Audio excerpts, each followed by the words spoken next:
Good morning. Oh, goodness.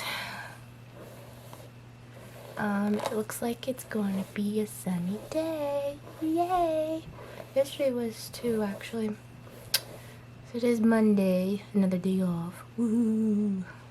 So I have to, which is nice. I was able to get 3 days off, especially since I had to work 4 days last week. Even though I had Thursday off, it was still, I don't know, I just didn't get a lot of rest as I would like to because I had to do all that shoveling. But anyway, enough of last week. This is a new week, Chelsea. Get in the tub.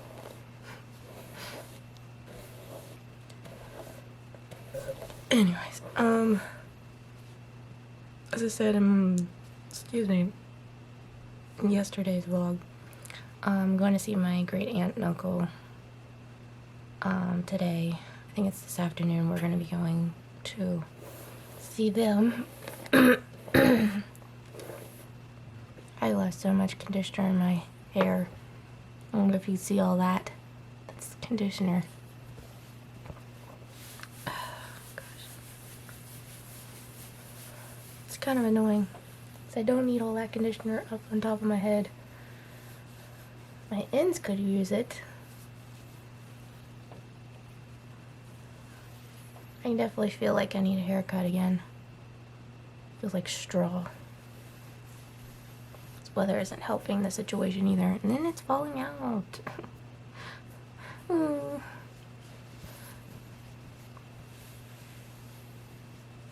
My poor hair. It struggles to survive at times. Yet it still does. It still survives. It still keeps growing, even though not the length I would like for it to be. I don't know if that has to do with having curly hair or what. I feel like those who have straight hair, they seem to grow, or even just slightly wavy, are able to grow it a lot faster. I cannot. It takes forever and ever and ever for it to grow out.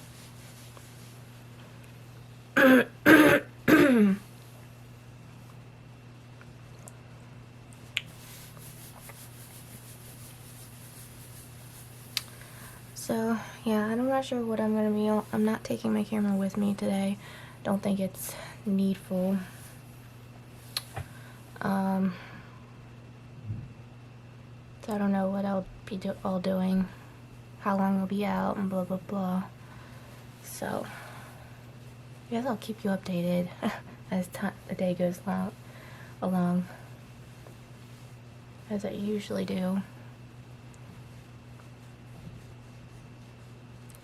Hopefully it gets somewhat warmer so the snow, or I should say ice at this point, will melt. I'm kind of sick of it already. Don't want to see it no more. I always say that about around this time of the year, and then I just like, after like the first snow is pretty, and then I'm like, after a while, just like, go away, you little snow.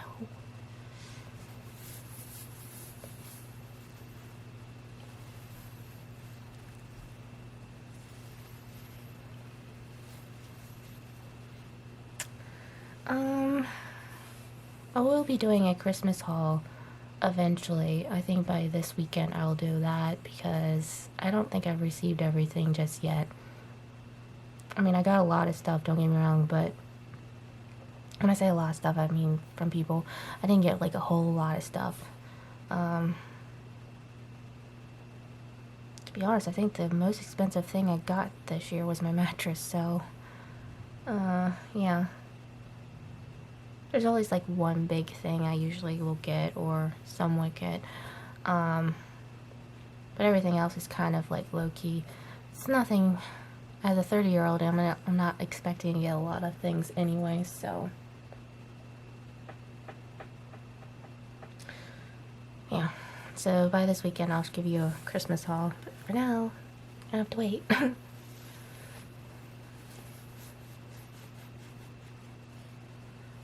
I'll be doing, the resolution type goals of this coming up year by this weekend as well, because it'll be New Year's. And my mama's birthday's coming up. Unfortunately, she has to get surgery on Friday. I think it's Friday or Saturday. No, I think it's Friday. And it's just minor surgery on her legs. Or not one leg, I mean. But nonetheless, she has to rest for a while, make sure she doesn't, get blood clots or anything like that. So she'll be resting and doing what she has to do, and then, of course, on her birthday, we'll be celebrating at home. So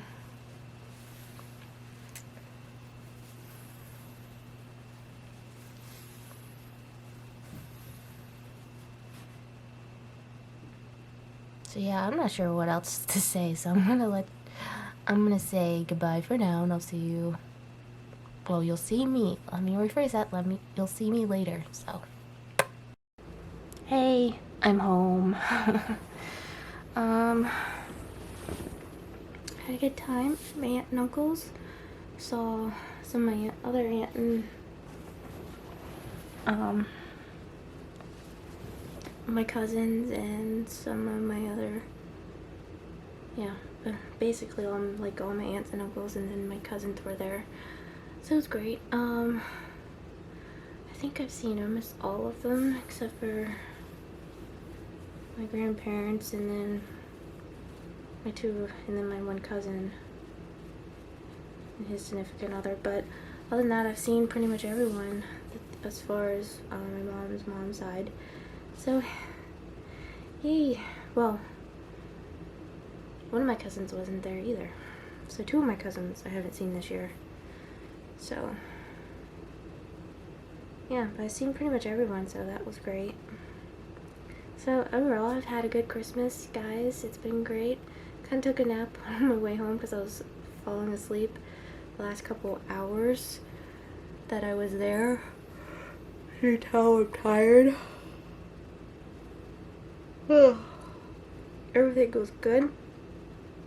All the food and everything. And guys, I got to sit at the adult table. That was actually a huge change for me because I'm like, usually I sit at the kids' table. No, I got to sit at the adult table. Which was a change. It was something new. I don't know why I'm making a big deal of it, but I just am. Even though all of us kids are not even kids anymore. Except for my one cousin's the youngest, but still in high school. But overall, all of us were like adults. Anyway, guys, I haven't got to Bible time. So guess what time it is? It's everybody's favorite time. Bible time. So hopefully I don't try to fall asleep. So we're in Exodus chapter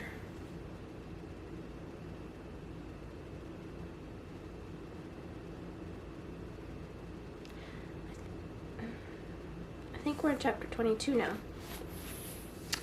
And it's titled Protection of Property. If someone steals an ox or sheep and then kills it or sells it, the thief must pay back 5 oxen for each ox stolen and 4 sheep for each sheep stolen. If a thief is caught in the act of breaking into a house and is struck and killed in the process, the person who killed the thief is not guilty of murder, but it happens in daylight, the one who killed the thief is guilty of murder. A thief who is caught must pay in full for everything he stole. If he cannot pay, he must be sold as a slave to pay for his theft. If someone steals an ox or a donkey or sheep and is found in the thief's possession, then the thief may pay double the value of the stolen animal. And if an animal is grazing in a field or vineyard and the owner lets it stray into someone else's field to graze, then the animal's owner must pay compensation from the best of its own grain or grapes. If you are burning thorn bushes and the fire gets out of control and spreads into another person's field, destroying the sheaves or the uncut grain or the whole crop, the one who started the fire must pay for the lost crop. Suppose someone leaves money or goods with a neighbor for safekeeping and then they are stolen from the neighbor's house. If the thief is caught, the compensation is double the value of what was stolen. But if the thief is not caught, the neighbor must appear before God, who will determine if he stole the property. Suppose there is a dispute between two people who both claim to own a particular ox, donkey, sheep, article of clothing, or any other lost property.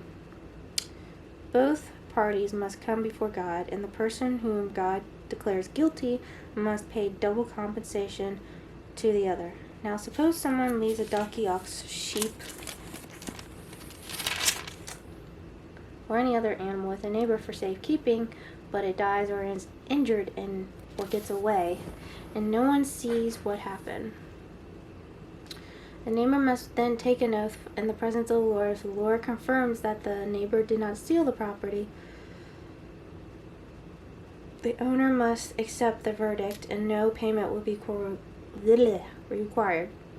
But if the animal was indeed stolen, the guilty person must pay compensation to the owner. If it was torn to pieces by a wild animal, the remains of the carcass must be shown as evidence, and no compensation will be required. If someone borrows an animal from a neighbor and is injured or dies when the owner is absent, the person who borrowed it must pay full compensation. But if the owner was present, no compensation is required, and no compensation is required if the animal was rented, for the loss is covered by the rental fee. Social responsibility. I'm getting into this deep stuff. If a man seduces a virgin who is not engaged to anyone and has sex with her, he must pay the customary bride price and marry her. But if her father refuses to let him marry her, the man must still pay him the amount equal to the bride price of a virgin. You must not allow sorcerers to live. Anyone who has sexual relations with an animal must certainly be put to death. Anyone who sacrifices to any god other than the Lord must be destroyed. You must not mistreat or oppress foreigners in any way. Remember your slave. You yourselves were once foreigners in the land of Egypt. Little sidebar called strangers. God warned the Israelites not to treat foreigners unfairly, because they were once foreigners in Egypt. It is not easy coming to a new environment where you feel alone and out of place. Are there newcomers in your corner of the world? Perhaps they're new to your school or newly arrived in this country. How can you show sensitivity to their struggles and express God's love by any kindness and generosity? You must not exploit a widow or an orphan. If you exploit them in any way and they cry out to me, then I will certainly hear their cry. My anger will blaze against you, and I will kill you with the sword. Then your wives will be widows and your children fatherless. If you lend money to any of my people who are in need, do not charge interest as a moneylender would. If you take the neighbor's cloak as security for a loan, you must return it before sunset. This coat may be the only blanket your neighbor has. How can a person sleep without it? If you do not return it and your neighbor cries out to me for help, then I will hear, for I am merciful. You must not dishonor God or curse any of your rulers. You must not hold anything back when you give me offerings from your crops and your wine. You must give me your firstborn sons. You must also give me the firstborn of your cattle, sheep, and goats. But leave the newborn animal with the mother for 7 days, then give it to me on the 8th day. You must be my holy people. Therefore, do not eat any animal that has been torn up and killed by wild animals. Throw it to the dogs. Another sidebar called gossip. Making up or passing along false reports was strictly forbidden by God. Gossip / rumors, slander, and false witnessing undermine families, strain relationships, and add chaos to the justice system. Yet we often pass on unverified information in the form of a prayer request or news, even if you do not initiate a lie. You become responsible if it passes along. What will you do the next time you hear a rumor? Ignore, let go, don't worry about it. Simply pray about the situation, not antagonize it. So, thank you, Lord, as always, for your living, breathing word. And that was chapter 22. And now we're gonna get into some ancient wisdom here. Let's see. We're on day 16, called Fool's Gold. I feel like I've read something like this similar already. Such are the paths of all who pursue gain dishonestly, and it takes the lives of those who profit from it. Proverbs chapter 1, verse 19. Treat it foolishly and money will take you down. Some people may think that's too dramatic of a statement. Are you saying that money actually has the capacity to destroy a person's life? No, that's not what I'm saying. That's what God's word is saying. Money has the power to reach into people's lives, to come down their street, to invade their house, to absolutely devastate all their hopes and dreams for the future and cast their very soul into hell. I don't know how many names I'd have to call out before we get the message. Here's one. The June 14th, 1968 issue of Life magazine featured the picture of young David Kennedy sitting outside the White House. The picture had been taken several years earlier, and it was inscribed with these words from his uncle: "A future president inspects his property." Signed, John F. Kennedy. But although young David Kennedy had wealth and status and all the things money could buy, he was found dead by his own hand in 1984 at the age of 28. All the money in the world led only to despair and desperation. Here's another. See if you can figure out who said these words. I sit in my house in Buffalo, and sometimes I get so lonely it's unbelievable. Life has been so good to me. I've got a great wife, good kids, lots of money, my own health, but I'm lonely and bored. I've often wondered why so many rich people commit suicide. Money sure isn't a cure-all. That quote is taken from People magazine, 1978, spoken by O.J. Simpson. Can money destroy? Oh yeah. There used to be two kinds of people in our society: the haves and the have-nots. Now there's a third category that's the largest of all. The have-not paid for what they haves. This is far more tragic than we realize. It's much more than an issue of outspending our income.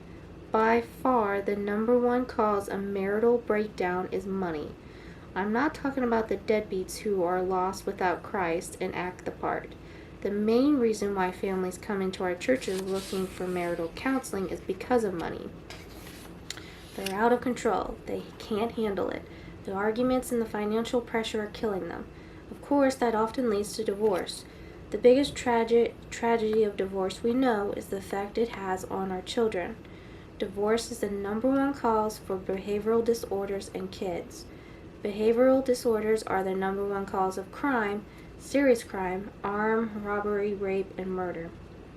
Why do we have so much crime in our society? We ask. Figure it out. People are hurting and confused, and they strike out against others because of the devastation that's happened to them in the home. Back the whole thing up, and it often points to money as being the root source that it started all. Be careful out there, my friend. Money can kill. Wisdom talking. How has your view of money changed over the years as you see how people are changed by it? For me personally, as a kid, I saw money as something just to get and to not necessary to earn. It's kind of like, oh yay, and I just spent it like crazy.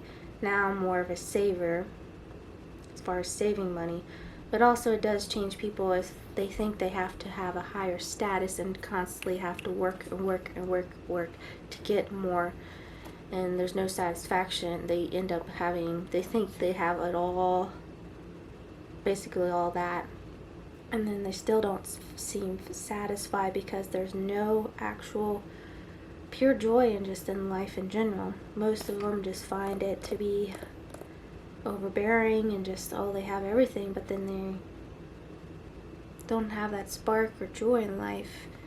And some of them even lost their faith or their walk with the Lord because they put God to the side. I think that's the number one thing.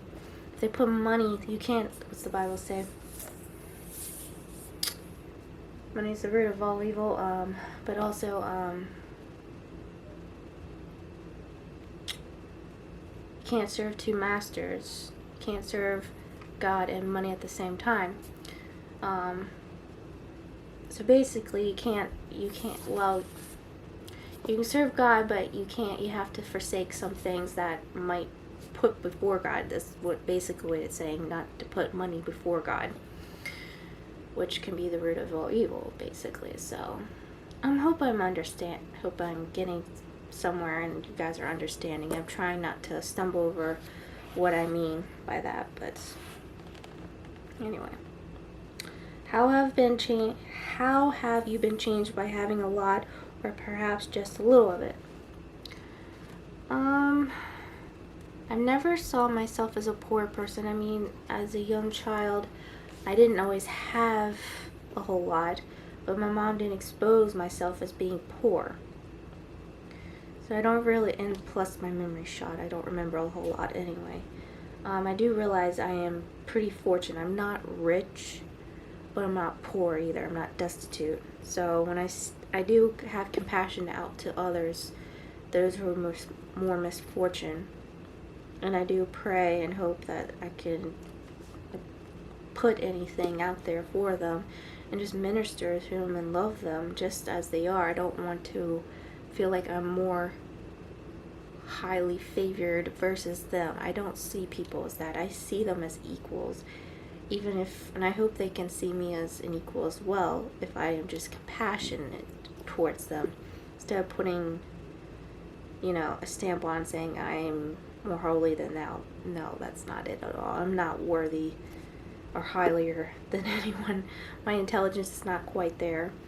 I mean, the only reason why I have some kind of intelligence is by the grace of God and just immersing myself and putting forth into the effort of wanting to be more, not necessarily like, I want to say like God, but I'm not saying I want to be God, because that would be just foolishness. I'll be like Lucifer and trying to be God, because I'm not God.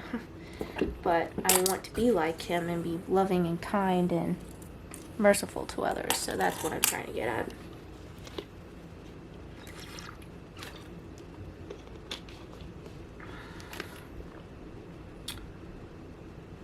So yeah, Christmas has been great overall. It's been chill, relaxed for the most part. Found out I'm not working Wednesday, so I guess I'll be vlogging then. I'll be only working Tuesday and Thursday. This week is gonna be easy, man. Especially since last week was a chaotic. It's so weird. It's gonna be so weird to just be, having a chill week again. But anyway, I already edited yesterday, yesterday's vlog while I was at my aunt and uncle's. My laptop needed charging and I didn't charge it while I was there, so I'm charging it now. So I don't know if it's how charged it needs to be, so I can probably, I don't know if I'm gonna sorry, I'm kind of spacing out because I'm kind of tired and trying to think at the same time what to say. I don't know if I'm gonna vlog anymore or edit tonight or what. Probably not gonna vlog anymore because I'm just already tired as it is. So I hope you guys enjoyed the vlog. As always, keep on smiling. I love you guys. Jesus loves you. He really does love you. So I'll see you guys next time. Bye.